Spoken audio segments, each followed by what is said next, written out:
तो जल्दी आजा राजा जी, होली में कैसे बाजी बाजा जी, अरे तू जल्दी आजा राजा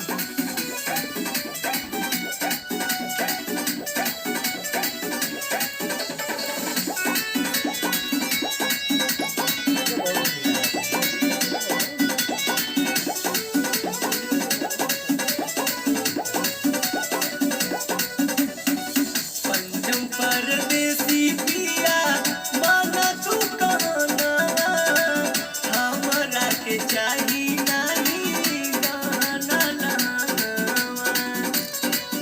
तेरा हमको कुछ ना चाहिए, सुना जल्दी आजा।